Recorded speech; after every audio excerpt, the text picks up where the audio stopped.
Just one moment. We're having some slow computers. We should be live in just a second. I'll let you all know.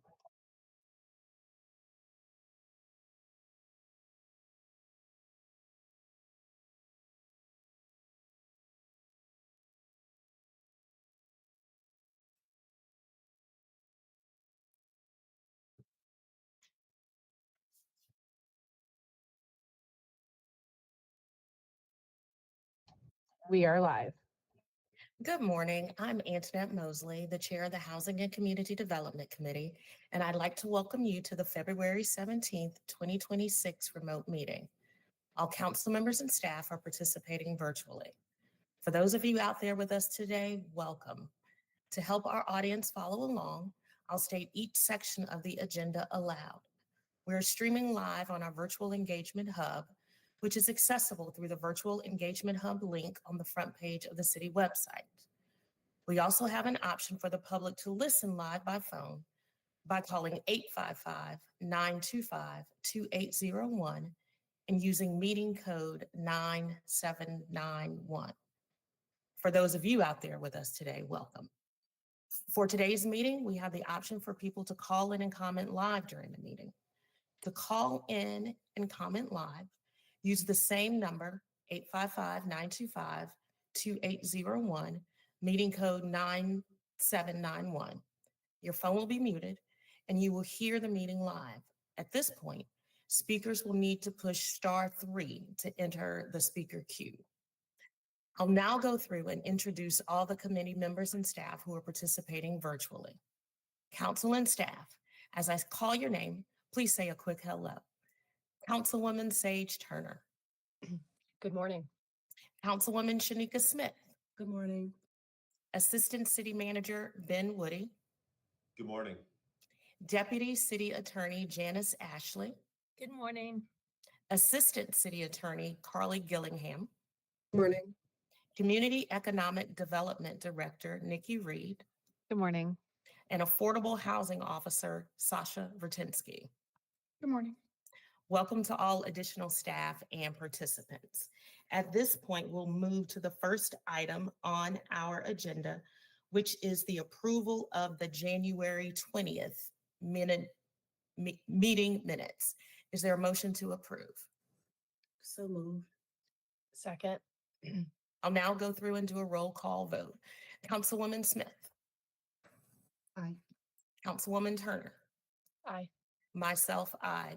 Motion passes unanimously. The next item on our agenda is the CDBG-DR Housing Program Update. And here to present to us is Nikki Reed, Community Economic Development Director. Nikki.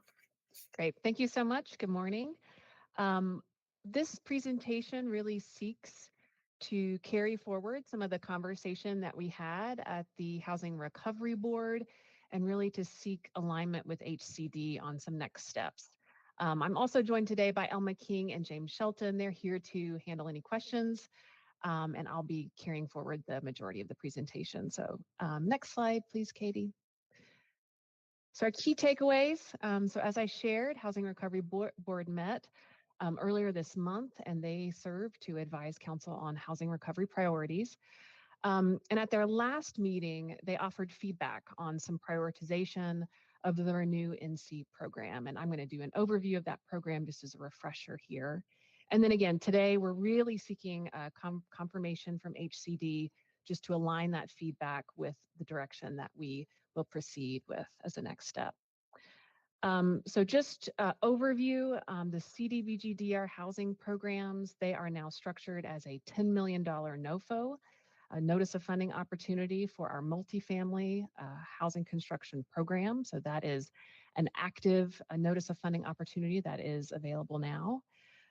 3 million of the CDBG-DR housing funds have been dedicated to the Renew NC single family home repair and reconstruction program that's being led in partnership with the state. And then for our general awareness, there's 18 million in the remaining balance within the CDBG-DR housing program. And as you all know, that balance is currently programmed for the multifamily housing component, but we do anticipate further conversation in April with both the Housing Recovery Board and this committee concerning the potential reallocation between the single family and the multifamily housing programs. You'll recall that we've talked about this really starting in December. So we are committed to continuing to gather data and report out in a transparent process to really define our final allocations between those two programs. So we're hoping to have that conversation in April. We'll have the applications for the multifamily housing construction program in hand, and then we'll have further analysis of the single family program. So next slide, I'll just start by doing somewhat of a recap of some slides that come directly from our Housing Recovery Board update and really just share with you some of the key takeaways from each of these slides. Next, Katie. So this was a chart that we shared with our Housing Recovery Board, really to update them on where we stand with the current data from Renew NC. So a lot of information here about how many applications are currently in the queue. I do want to draw your attention to the bar chart. It's on the right of my screen that shows the Renew NC eligible phase and priority categorizations, and really draw into that 49. So we currently have 49 applicants as of February 3rd that are characterized within the phase 1 priority 1. Of course, that's really where we're having a lot of our focus of our conversations right now, as that phase really represents the most vulnerable in our community, being 60% AMI and below, and also households that have someone who is disabled, children in the household, or seniors. So we're really focused on that. That is where the state is beginning with their prioritization. And so we're continuing to learn more about this data as the state begins to do their cost evaluations to perform those repairs or reconstructions. So again, that data is something that we hope to have even further refinement and bring forward in the April timeframe. So again, just highlighting where things stand and giving a quick screenshot of the data that we shared with the Housing Recovery Board. Yes, Madam Chair. Just curious if we know more about like demographics of phase 1, priority 2, phase 2, phase 4, meaning priority 1, you said was 60% AMI disabled. What does phase 1, priority 2 mean? That is the 60% AMI, but without those additional characteristics. Okay. And then from what I recall correctly, and I'll assume my colleagues will jump on if I'm incorrect, but phase 2 is going to be the 80% to 60% AMI band. And then phase 4 is a higher income band. So Okay. again, I think our focus has been on the lower of the AMIs. Okay, thank you. Absolutely. Okay, so next slide there. So again, the application period closed on January 31st. So now we are dealing with somewhat of a known quantity of the applications that have come in. And we do anticipate having more complete information by April.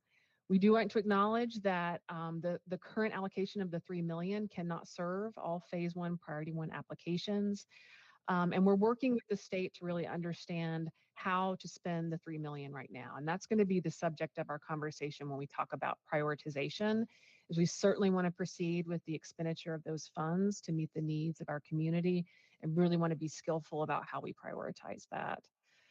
They continue to conduct damage assessments on properties that are in that phase 1. So both the phase 1 priority 1 and priority 2, Renew NC is conducting damage assessments to lead us to that additional data.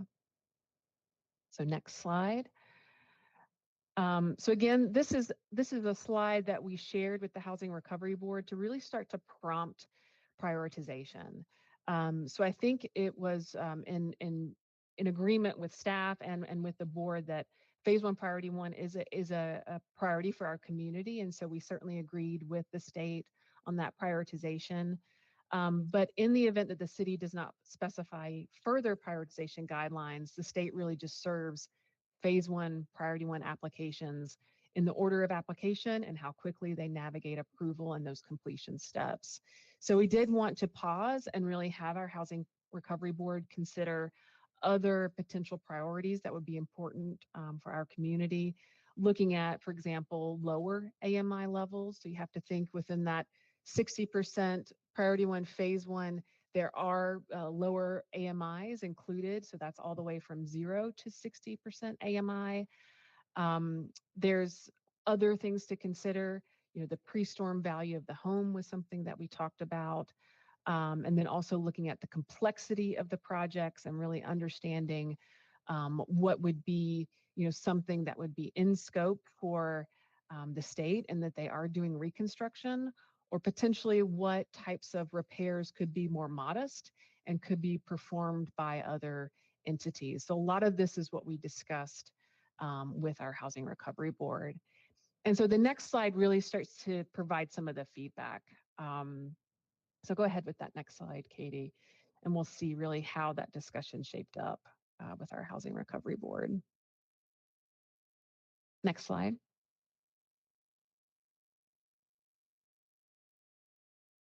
There we go. So this is really what the board ultimately shared as their prioritization. I think everyone did agree that looking at that kind of bottom-up prioritization, really trying to be strategic about serving the most vulnerable in our community within the phase 1 priority 1. So really starting at that 30% AMI below and really seeing if we can meet the needs of that very vulnerable population. The second piece is really regarding displacement. This is really the second and third piece. Really looking at, is there a way to understand the current situation of the family to determine if there's displacement or the stability of temporary housing. So just really understanding what risk of homelessness might be evident from each of the cases that are currently being worked through. And then again, understanding the value of the home, really looking at how could that potentially impact the overall prioritization. I'll share that what we did in response to this feedback is that staff took this, we shared this with the state to really understand what was possible, because you know, we want to really be aware of the framework that the state is using and really understand what is something that we can act upon. And so, Katie, if you go to the next slide, in our conversation with the state, it looked like they already had the available data for the area median income. Next slide, Katie. There we go. So that is something that we can confirm and we can pass along to the state. And I would like at the end of the slide just to get that kind of confirmation from HCD. The second piece is the displacement. I think the challenge the state has indicated to us is that they are not tracking this information and they would not be able to prioritize accordingly. Go ahead with the question. Just thinking around, do we know if Renew NC provides this service to folks who already have homeowners insurance? I'm gonna. I'm looking at number 4, and it's leveraging equity for repairs. Go ahead, James. So what they're looking at is, yes, you are going to be required to look to see if the homeowner has home insurance, and whether you have home insurance or not doesn't preclude you from participating in the program. However, if your home insurance repaired your home back to pre-storm levels, then you're not eligible for the program. However, above and beyond what your insurance did, this program can come behind and say, all right, you had $50,000 worth of damage, your insurance covered 40, we can do 10 to get you back to being whole. And what this is asking from the recovery board is potentially looking at folks who might be able to tap into the equity of their home to potentially pull out a home equity line of credit to finance the funding.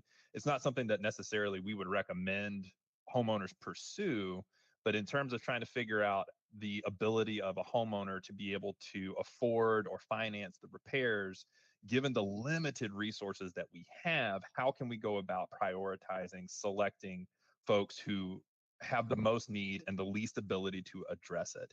This is a little bit difficult for us to ascertain the equity that folks have in their house. So that's why you see it kind of listed down here at number 4. Is like it's not necessarily something that the state is tracking. If a homeowner has an outstanding mortgage and what's the home value, we don't really have that level of detail. Okay, thank you. So all in all, yeah, and thank you so much, James, for those details. So I think really, again, what was helpful with the Housing Recovery Board is really to brainstorm around these priorities. Then as a second step, the staff was able to confirm with the state how we can act right now with allowing that $3 million that we've already allocated toward this program to really start meeting the needs of our community. And then as that extra layer, we can provide the state with very clear direction to really prioritize that bottom-up AMI. We feel that we can be successful in doing that. So any further conversation here is welcome, because I think we are at the point where we want to be able to provide that feedback to the state. And as I said, I think we've concluded that really looking at that, number one is really where we're going to have kind of a meeting of the minds with where the state is already, has the information they can act upon now, and then we can provide that level of feedback so that they can move forward. So any additional questions, or if I have nods, we can proceed in that manner. I really do think there should be some consideration for whether a property is insured or not, because if the property is not insured, regardless of the value, it's not likely that someone could dip into home equity for repairs, because you have to be insured to get the credit line. Period. Just a thought. We can take that back to the state and discuss that. And it is something that they look at as part of what's called a duplication of benefit analysis. This program requires that all existing resources be exhausted, not including home equity. But if you have home insurance, the state has to see, what did you pursue with your home insurance that you have, and what did they provide for you to get repairs? And then this program can come and do above and beyond. But there's a lot of damage out there that home insurance just did not cover the full extent of those damages. And there's also uninsured homes. People may own their homes outright and not have a mortgage requiring that they maintain home insurance. So that does exist. I'm in agreement with the priorities, and I don't have any feedback or considerations to share. Same here. Actually, I just want to say thank you to the Housing Recovery Board. They've had some pretty good discussions about this and really brought up some points that I might not have noticed. And so if any of them are listening, I just really appreciate their input in getting us this far. Agreed. Staff appreciates them as well, certainly. Well, thank you. Is this the last item? I will go a couple more and then we'll wrap it up. So thank you so much. So we will bring that back. I did just want to also give voice to some additional things that we heard from the Housing Recovery Board. And again, we're basically using our relationship with the state to provide this kind of feedback and continue to show up as partners to the state here. So we did really talk about some documentation hurdles. I know staff has had offline conversations with the Housing Recovery Board member that brought this to our attention and are working through that. Response hurdles, the lack of boots on the ground in terms of the case management. So again, I think our role in our relationship with the state is, we are in their corner. We want their program to be successful on our behalf. So we are working with them to ensure positive outcomes. So really taking this information, sharing this with the state, and really helping to provide the most positive outcomes for our community.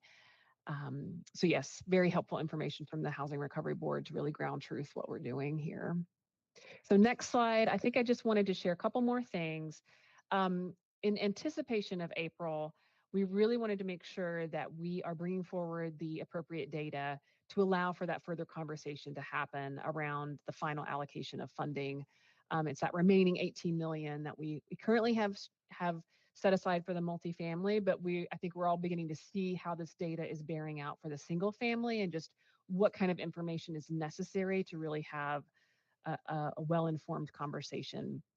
So one of our board members really asked for a landscape of funding, and this has prompted staff to really dig into this because I think it's really critical. And for me, what that means is really examining what Archer is doing in their pipeline for single family, what our long-term recovery group is doing in the space of home repair, really understanding what volunteer organizations are in our community. So really hoping to knit that together with the state's work and really, again, produce a positive outcome for as many people as possible. And then the other piece is really looking at that landscape for our multifamily program. So understanding what the city's doing, what the county's doing with their remaining affordable housing funding, understanding our partnership with Self-Help Credit Union and Dogwood for the WNC Affordable Housing Loan Fund, and really just trying to piece all that together as a complete picture to really have a really robust conversation. So any further questions? I think this was a good one because it did prompt a lot of thoughts on our behalf. So, but any other questions from HCD? We just want to really be mindful as we go into April. I don't have any questions. Sage or Shanika? I don't have any. Okay. Well, Nikki, thank you. James, thank you. And we look forward to hearing more in April. We'll now move forward to the next item on our agenda, which is the rescission of Stewart Street Housing Trust Fund funding. And Sasha will walk us through this item. Thank you so much, Madam Chair. Yes, Sasha Vertinsky, Affordable Housing Officer. Next, Katie. So I'm here to talk about Stewart Street cottages. A few key takeaways first. In April of 23, Council approved a Housing Trust Fund loan to Reasonable Development for the construction of 10 affordable cottages for homeownership on Stewart Street in West Asheville. Staff and the developer have not been able to reach an agreement on the loan terms and the deed restrictions.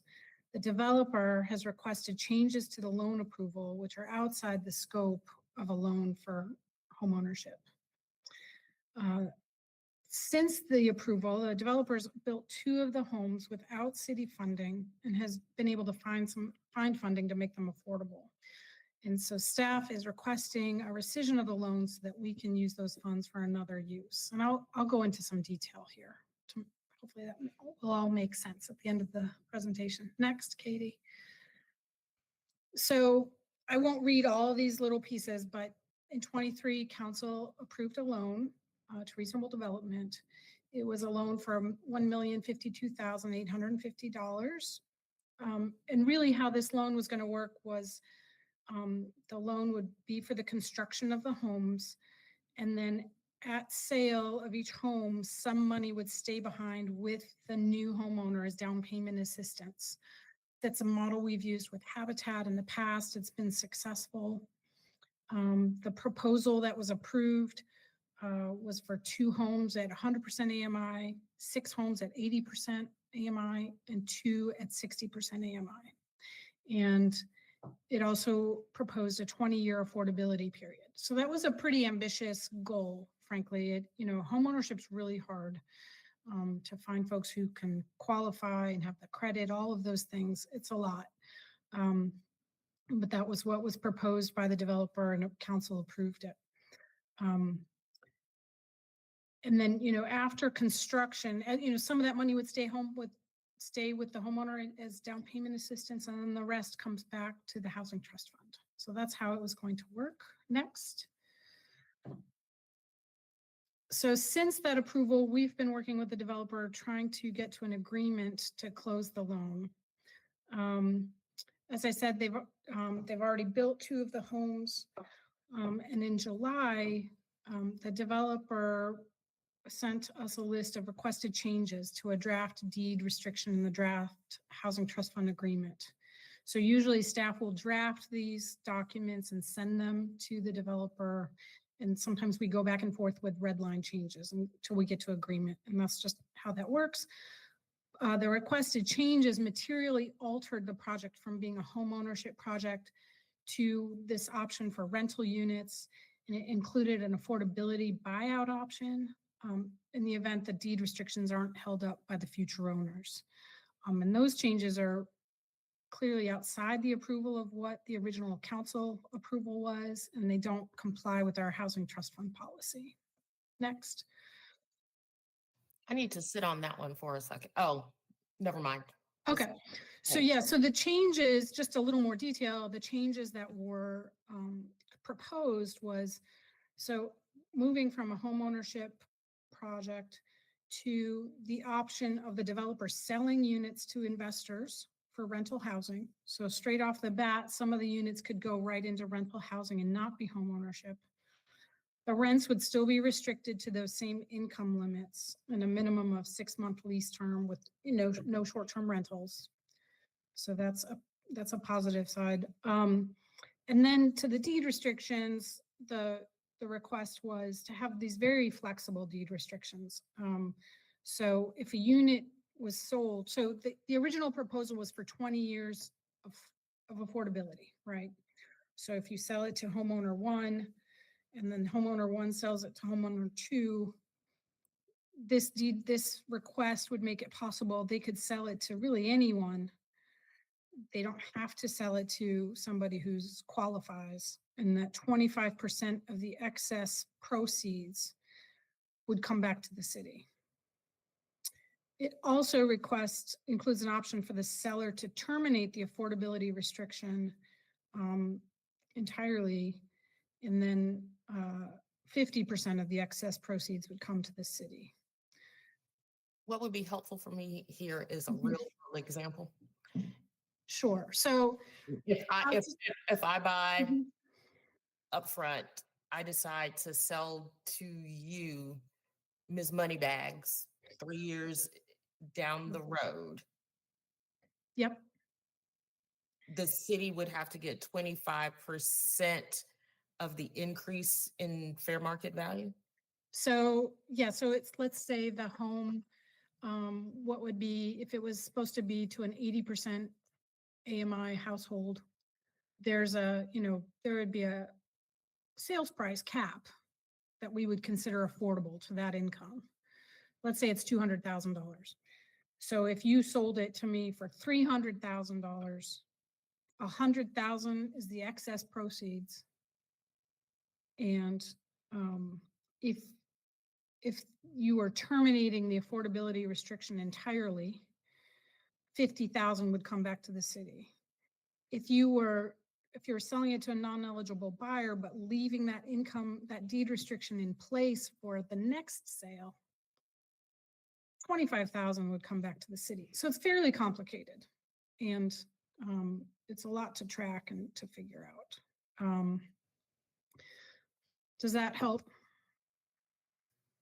Yes and no. It's confusing either way to me, and it doesn't seem like the policy, but go ahead. Let's see. Yeah.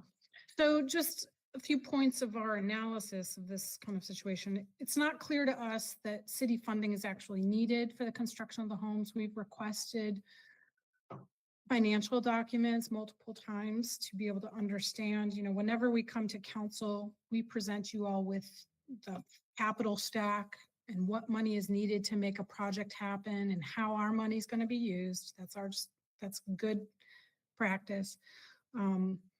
With the market has changed substantially since 23, since this was approved. We've gone through a storm, things have gone up. And so for us to come back and request a change to this approval, we would want to present the financial models so that we all understand the full picture. But we haven't been able to get those numbers. So it's really not clear to staff whether or not our money is needed to build these homes. What does that mean? You haven't been able to get those numbers? What is that? We've requested them, and we haven't received any information from the developer. Okay. The proposal is a material change from the original proposal. So going from affordable home ownership to potentially investor-owned rental. And for us, it would trigger a new application for this project. It's just substantially different from what council approved.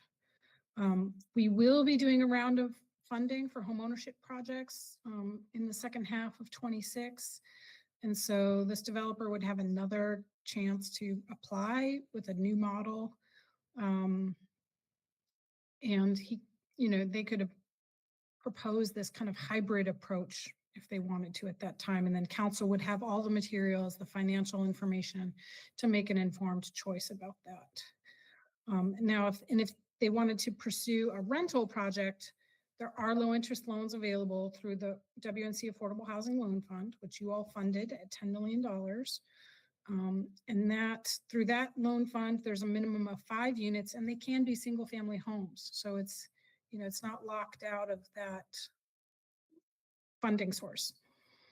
And then finally, this deal structure that is being proposed is complicated, it's untested, and it would create a lot of uncertainty for the affordability. We wouldn't really know if these units would be affordable in the future. There's this option to just terminate the affordability at any time, basically. And usually when we have agreements with developers, it's a clear period of affordability. And so even if it's a shorter affordability period, which, we discussed in our communications back and forth, bringing forward a shorter affordability period, even if it was shorter, it'd be certain, and we would all understand what we're agreeing to. What do you mean Next. by hybrid approach? I'm sorry? What do you mean by hybrid approach? I guess I was using the proposal that came back from the developer as a hybrid. It's like, well, it's home ownership, but maybe it's also rental, like kind of this hybrid thing. Next, Katie. So just really quickly, council, these are the council goals. Fiscal impact, if you approve staff's request, it would return that $1 million to the Housing Trust Fund. And I think I have it next, Katie. If we put that $1 million back into the Housing Trust Fund, we could, we brought you all back last September, if you remember this draft bond spending plan. We could rearrange those numbers and use some bond money. Instead of going to the Housing Trust Fund, we could use some bond money to something else, like home repair, or, the bond has a little bit more flexibility than the Housing Trust Fund. Next, Katie. So our recommendation is to rescind this loan to Reasonable Development for the 10 homeownership units. And I'm happy to take any more questions or. Sage?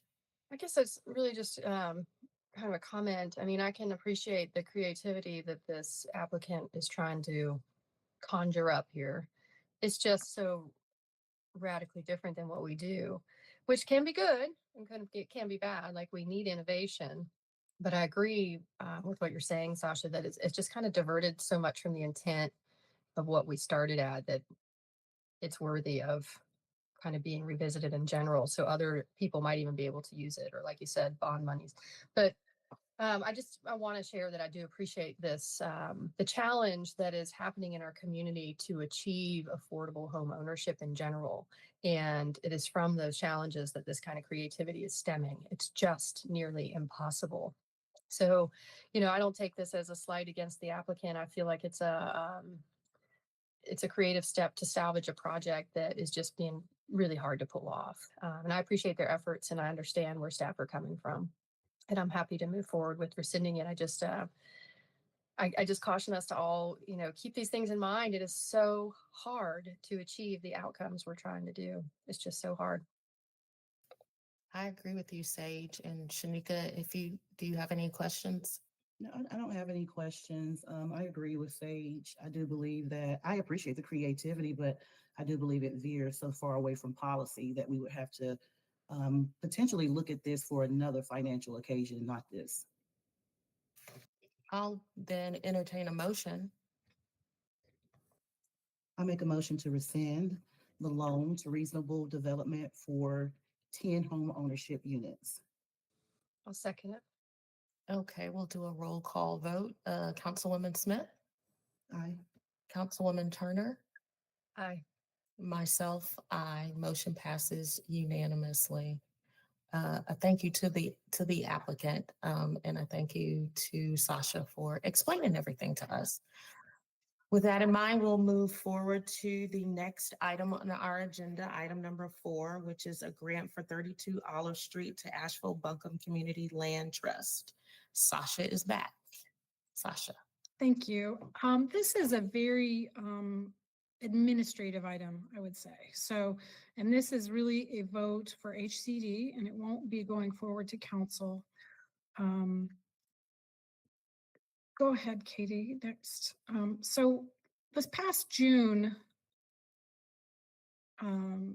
council voted on a $250,000 grant for 32 Olive Street and 32 Grail Street to the Asheville Buncombe Community Land Trust. Next, Katie.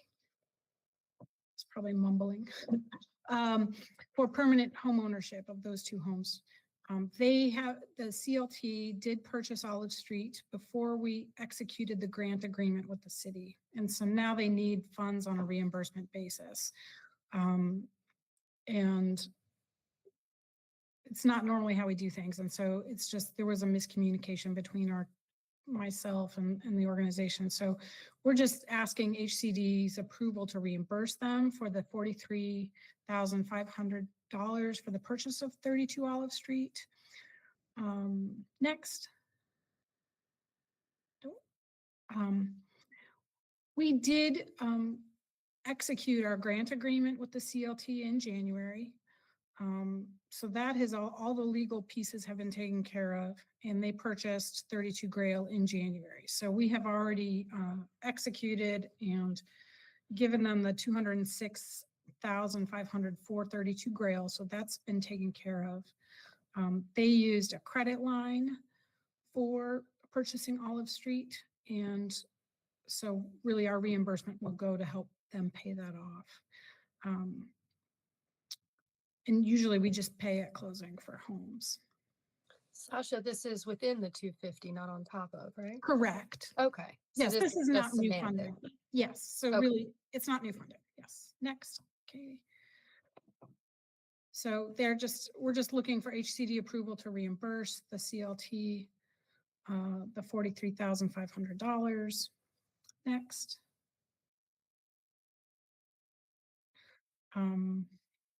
And there's really no fiscal impact. There's no cons noted to this action.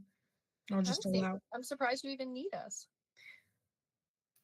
I do what legal tells me. That's what I'm gonna say. Yeah, it just makes me wonder if we could, in the future, refine language so that this doesn't have to happen. And this doesn't have to go to full council. We'll make the decision right here. Correct. Even more interesting, right? Yeah. So tidying up in the future, but this also Yes. is fine. But as Sasha said, it's Janice, we do usually do things on a reimbursement basis because that shows you really need it. So this just came up. And so I don't think it will come up very often, but I did advise that we wanted to clarify that you were fine with that. Next, Katie. So this is our recommendation and a suggested motion. So does this mean that it was not included, the reimbursement was not included in the grant agreement, but once this committee approves it, maybe it then be added?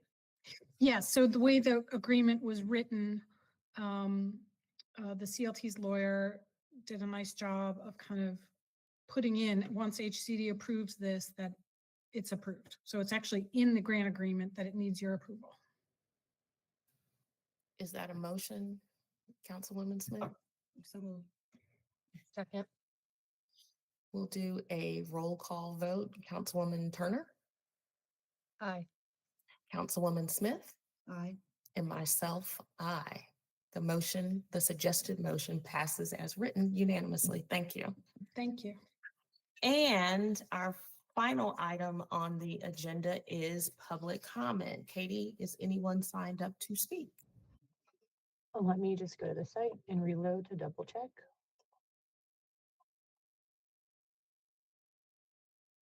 No, Vice Mayor, no one has signed up to speak. Okay, well, thank you so much. Since no one has signed up to speak and there are no further items on our agenda, we are adjourned. Have a great rest of your day, everyone. Bye-bye.